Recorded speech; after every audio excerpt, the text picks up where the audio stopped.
Hello students, welcome you all once again. In this class, we are going to learn about crystal field theory. It is called as crystal field theory, and this theory was proposed by Bethe and Vleck in 1929 to explain the color and magnetic properties of crystalline solids. Okay students? What is it?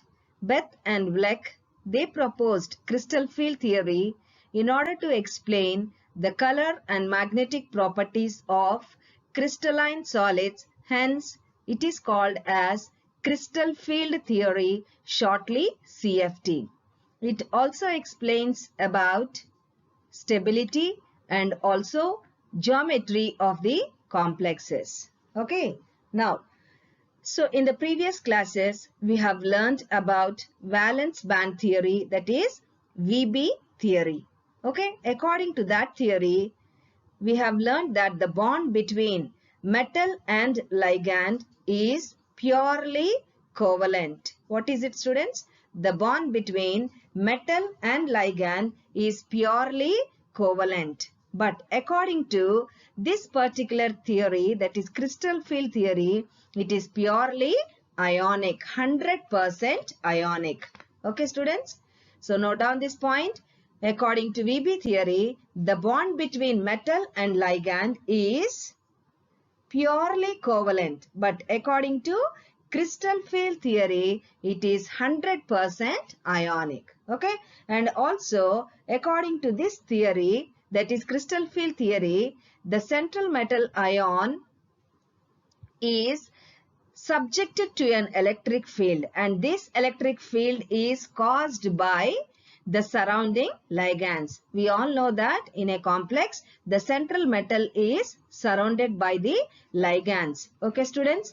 So what is happening? The central metal ion is subjected to an electric field, which is caused by the surrounding ligands.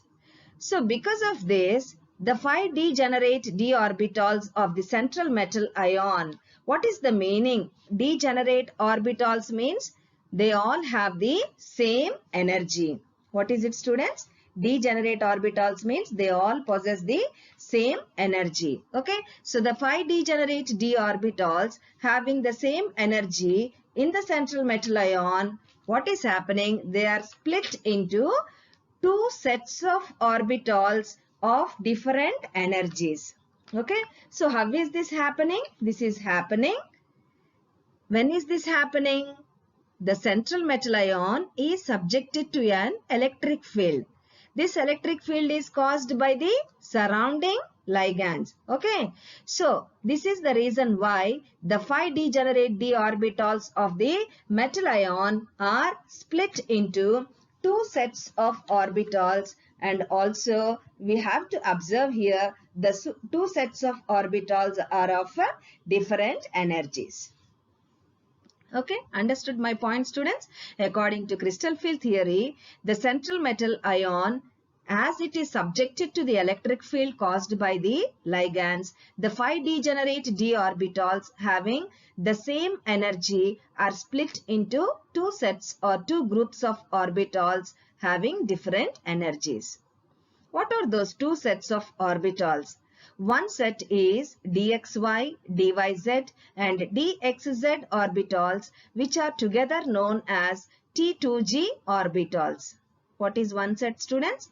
It consists of dxy, dyz and dxz, which are collectively called as T2g orbitals. What is the second set? It consists of dx square y square and dz square, which are together known as Eg orbitals. Okay. And this way of splitting of d orbitals of same energy into two sets of orbitals with different energies is called as crystal field splitting or energy level splitting. What is it, students? The splitting of d orbitals of same energy into two sets of orbitals of different energies, we name it as crystal field splitting or energy level splitting. Okay, and this is the concept which forms the basis for crystal field theory. Okay, students, am I clear? So once again, go through all the points. Crystal field theory was proposed by Bethe and Blech in 1929, which explains mainly the color and magnetic properties of crystalline solids. Hence, it is named as crystal field theory. Okay, so it also explains the stability and also geometry of the complexes. We have learned that according to VB theory, the bond between the metal and ligand is completely covalent, whereas according to crystal field theory, it is purely ionic. And also the next point, the central metal ion, according to crystal field theory, it is subjected to the electric field which is caused by the ligands surrounding the central metal ion.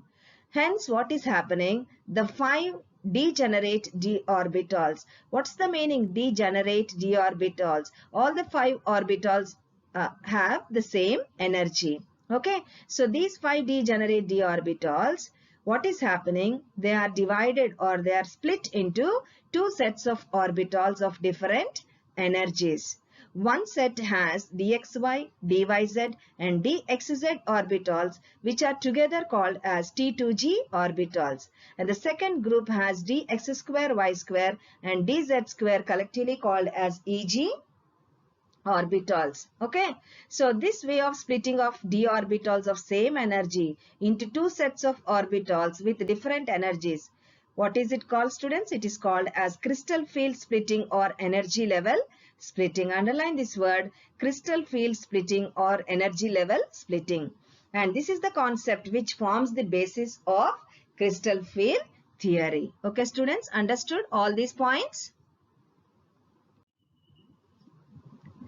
So here in these diagrams, you can see the 2 sets of orbitals. Okay, so the first set is T2g orbitals, that is dxy, dyz and dxz. Okay, so these orbitals, you can observe that the maximum electron density is between the axes. Okay, so the T2g orbitals have maximum electron density between the axes. dxy, dyz and dxz. They are together called as T2g orbitals and they have their maximum electron density between the axes. Second set of orbitals, that is Eg orbitals, they have maximum electron density along the axis. Okay, dx square, y square and dz square. Okay, students, these are the main important features of crystal field theory. Okay, so kindly write down all the points in your notebook and follow carefully once or twice explanation. Then try to read. You will learn this concept or all these points very easily. Okay, students, thank you.